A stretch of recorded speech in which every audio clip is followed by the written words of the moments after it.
Have you ever noticed how some people hold power without saying a word?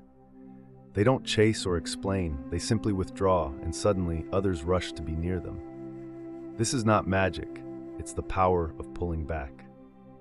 Many people never learn to use this to their advantage. This isn't about playing games, it's about understanding human psychology. We value what becomes less available to us. When you're always present, constantly giving your energy away, people start taking it for granted. But when you stop being so available, the dynamics shift. Your absence is felt, and suddenly, your energy has to be earned. The key to this shift lies in silence. Silence can rearrange the room in ways that reaction never can. Instead of feeding into cycles with your energy, you let them starve. By simply not responding in a conversation or a group chat, you disrupt the predictable pattern, and people begin to notice. This absence, this silence becomes a signal. You don't need to argue or justify yourself to gain respect or attention. In relationships, there's often a quiet transaction happening, an exchange of emotional access. You may feel like you're just being yourself, but are you really? Or are you performing a version of yourself that keeps things stable and predictable for others? If they know exactly how you'll react, it's not connection, it's control. When you stop reacting, you break the cycle, and your true identity begins to shift, not in their eyes, but in yours. Your value no longer relies on your reactions. Most people don't respect your time. They respect your availability and how useful you are to them. Society has conditioned us to be constantly accessible, but the truth is your time is precious, and when you constantly give it away, you're unknowingly depleting yourself. Every time you say yes when your soul wants to say no, you lower your energy. This chronic imbalance can lead to burnout, making life feel hollow. Your time is sacred. It's your soul's currency. Saying yes to others at the expense of your own well-being only leads to emotional depletion. And yet many people don't ask what it costs you to be there for them. They just expect it. This is why it's essential to stop apologizing for protecting your peace. Your energy is yours, and it's not something you owe anyone. You don't need to explain yourself when you set boundaries. You don't need to feel guilty for not constantly giving your energy. Your soul is here to expand, not shrink. You expand by honoring your truth, even if it's inconvenient for others. Let them adjust, or let them go. You have a life to live, one that actually feels like yours. Being too available can lead to self-erasure. People may love what you do for them more than who you really are. This creates an illusion of closeness, but it's a hollow connection. They don't really hold you, they hold what you provide for them. You may have become indispensable because you didn't believe you were lovable without being needed. But in this performance, your true self gets lost. At first, this might seem like love, trust, or gratitude, but it's not. It's utility. You may have adapted this persona out of protection, because being authentic felt unsafe or too disruptive. But the truth is, this mask was born from a place of survival, not manipulation. When you recognize it, you begin to see how much of your true self you've hidden in order to please others. It's time to reclaim your power and show up as your true, authentic self. You've given the world what it rewarded: your competence, loyalty, and availability. Over time, the mask you wore to meet these expectations became less of an accessory and more of a prison. You weren't just responding anymore, you were rehearsing, maintaining your role and relevance in others' lives. But now, you don't know where your usefulness ends and your true identity begins. When love becomes entangled with utility, silence becomes threatening, stillness feels suspicious, and rest is seen as rebellion. If you're not constantly proving your worth through action, presence, and service, then who are you? This question is terrifying because beneath all the doing, there's a soul afraid of what happens when it finally stops. What if the calls stop? What if people drift away? But here's the paradox. By constantly giving to avoid this fear, you guarantee it. The more you train others to value what you do for them over who you are, the more your essence becomes invisible. This is where your soul begins to fracture. Your emotional labor, offered as part of your identity, causes your energetic field to thin. You become more accessible to others, but less accessible to yourself. Your frequency fades, leaving you emotionally drained, surrounded by people but profoundly alone. Not because they've failed you, but because you've trained them to love the mask you wear. You were generous, yes, but also afraid of being ordinary, of disappointing others, and of being forgotten. But usefulness isn't love, it's a socially accepted form of self-abandonment. Jung would argue that the longer you identify with your persona, the louder your shadow becomes. The parts of you that are tired, bitter, and depleted.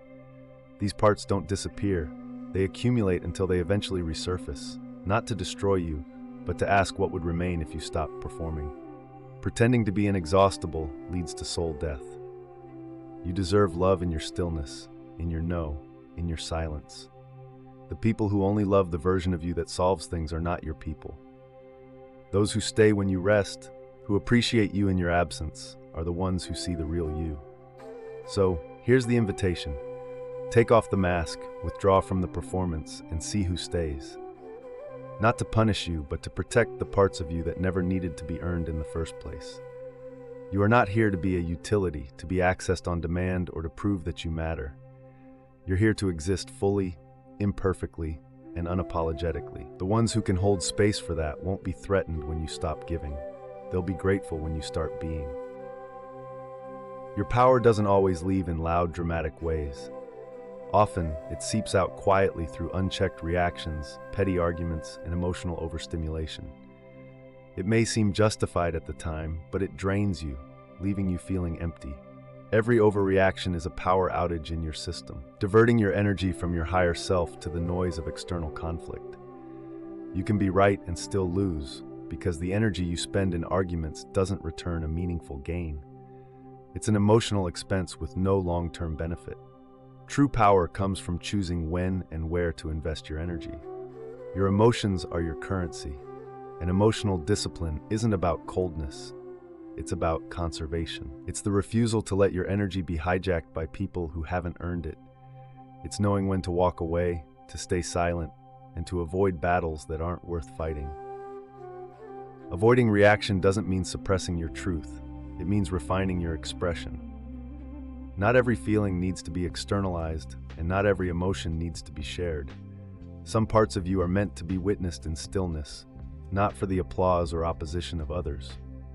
That is the essence of psychic sovereignty, no longer needing external validation for what your inner world already knows. In a world addicted to reaction, you must interrupt the cycle. Be strategic, selective, and reclaim your focus. Audit your reactivity and withhold your energy from places that drain you.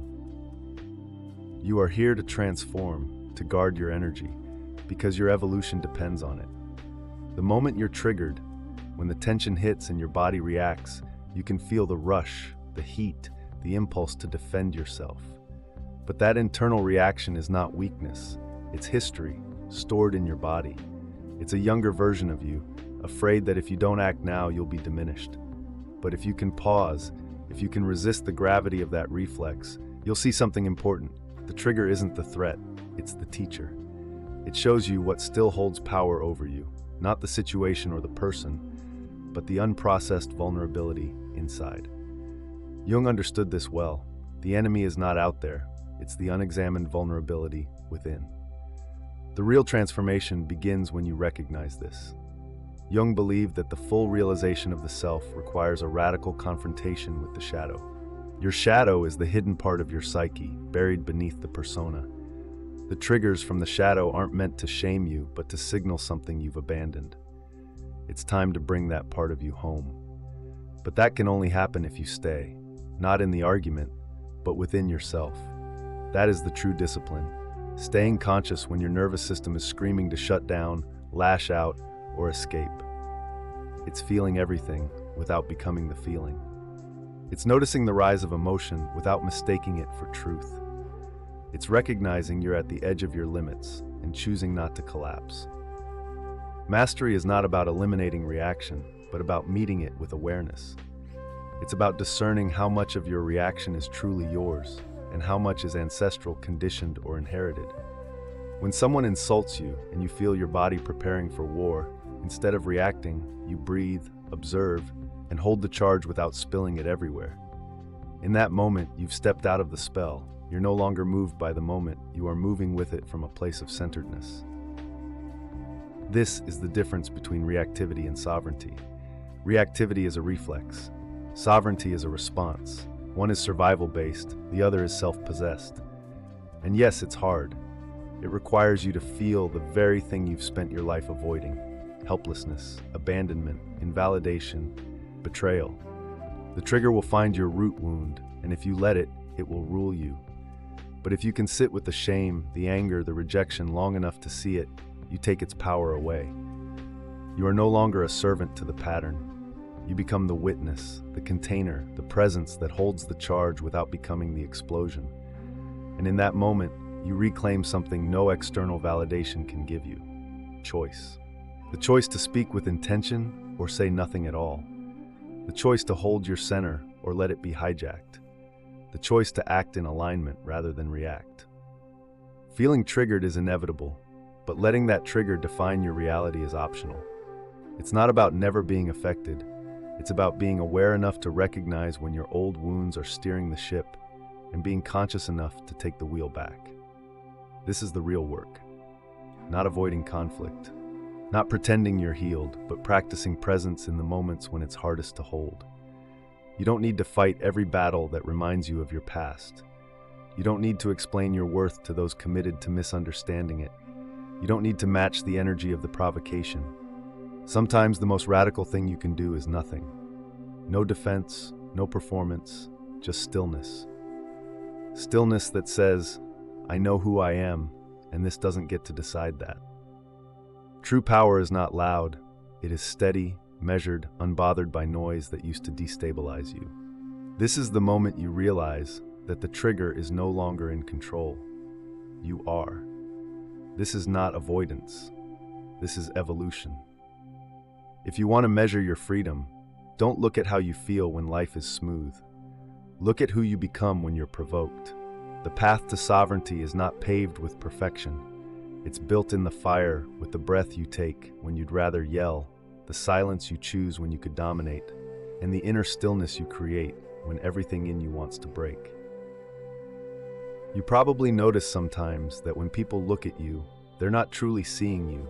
They're seeing a version of you shaped by their projections, their unresolved stories, unmet needs, and hidden fears disguised as expectations.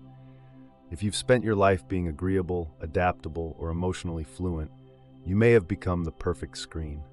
Not because you asked to be one, but because survival taught you to bend toward what others wanted before you even knew what you needed. You learned early how to sense the room, anticipate, absorb, and adjust, how to stay ahead of disappointment, and earn closeness by being whatever they needed you to be. But this is not love. It's a performance of worth.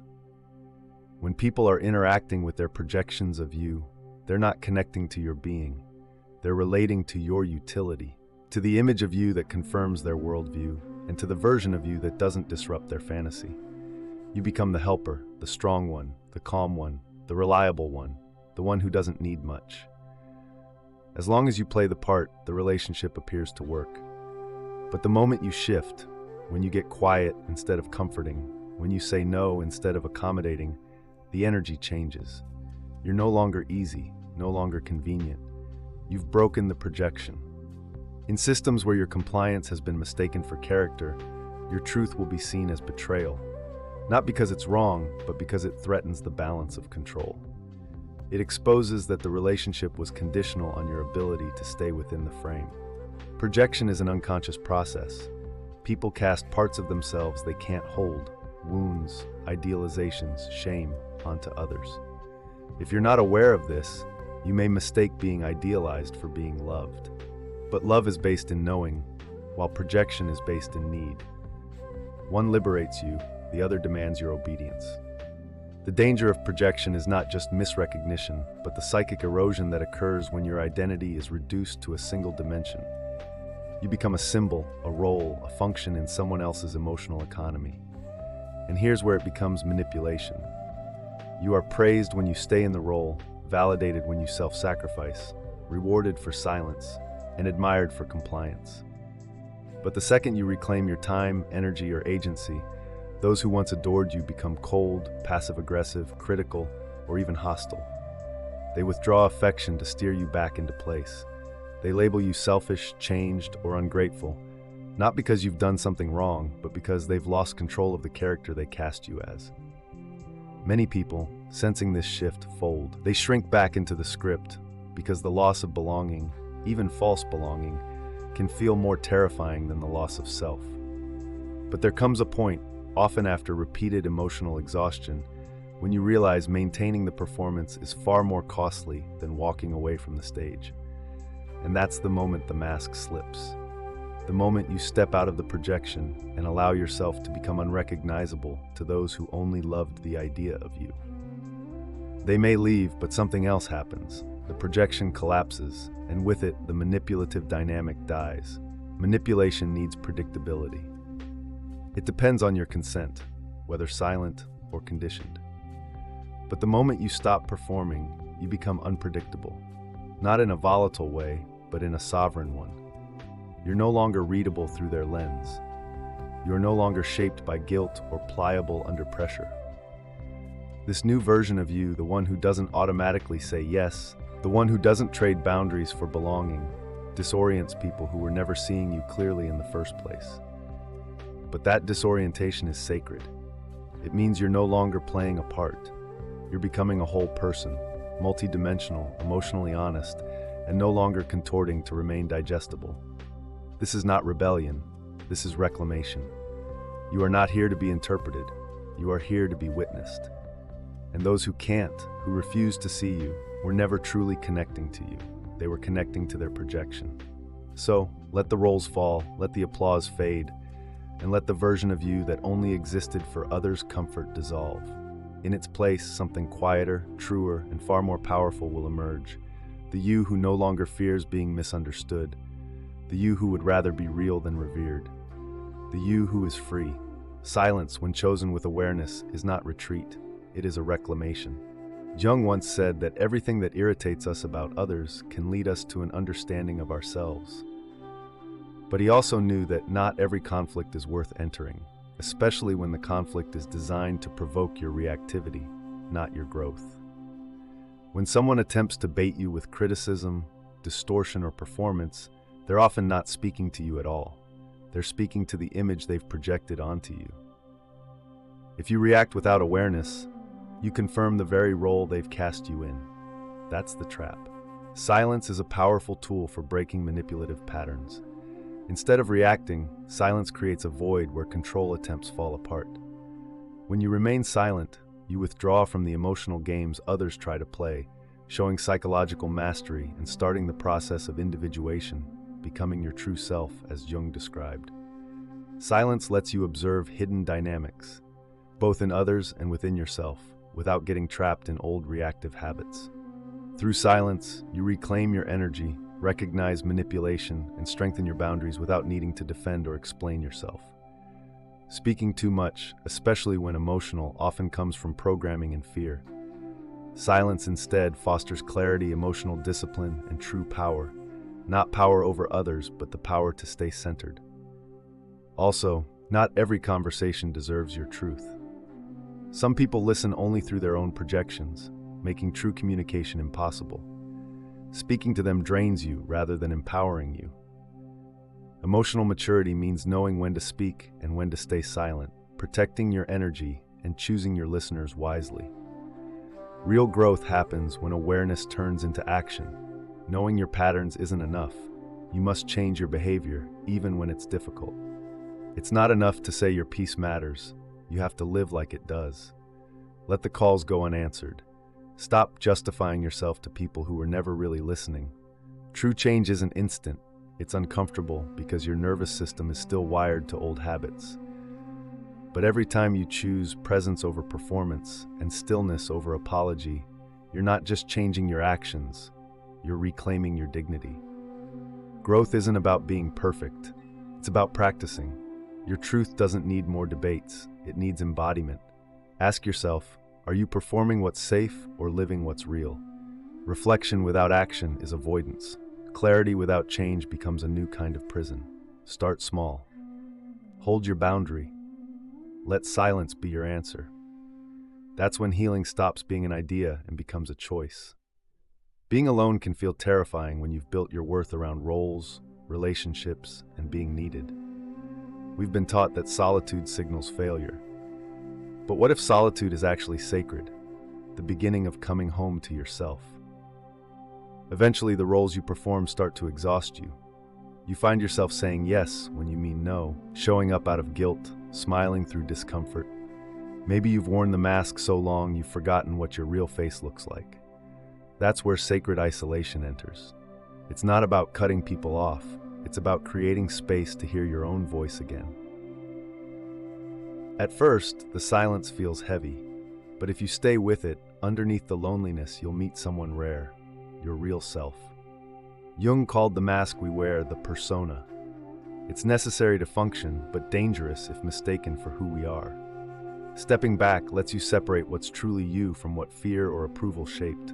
Sacred isolation is not loneliness. It's the soil where your true self grows. You choose rest without guilt. You say no without apology. You sit in your own presence and realize you are not lonely. You are free. From there, life shifts. You stop chasing validation. You stop clinging to empty closeness. You start building a life anchored in your truth, not others' expectations. Sacred isolation isn't a withdrawal from love. It's preparation for deeper connection.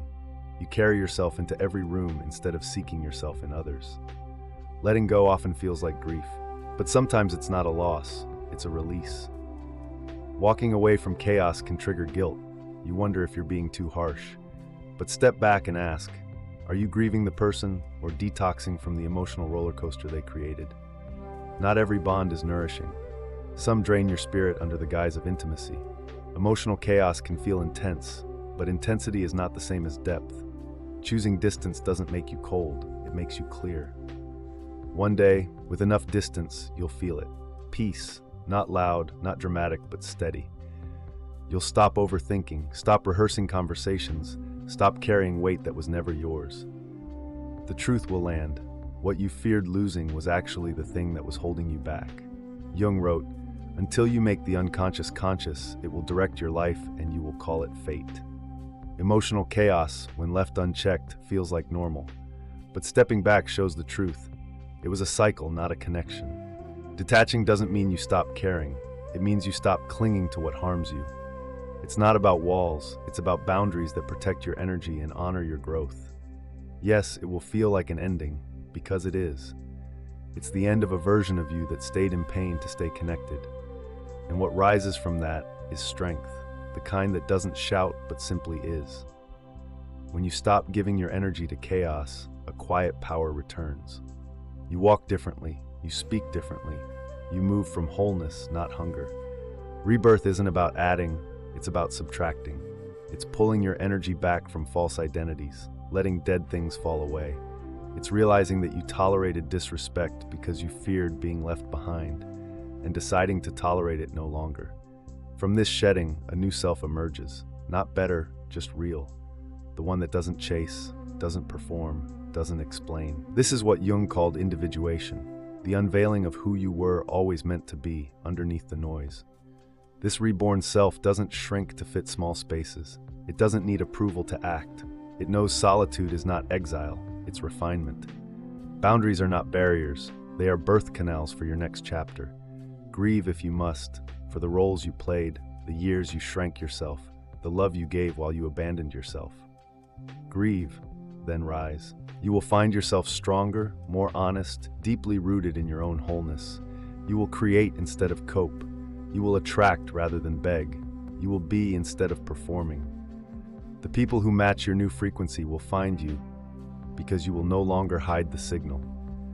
True rebirth often doesn't look dramatic. It looks like stillness, like quietly saying, "I don't want this anymore," and trusting that life will honor the space you cleared, and it will. When you stop settling, stop explaining, and start living from your wholeness, you finally meet the self you were always meant to become. Not a better you, the real you. If this resonates with you, let this moment be your turning point. Protect your energy, honor your truth, walk like you're already free, and remember, you don't need permission to return home to yourself.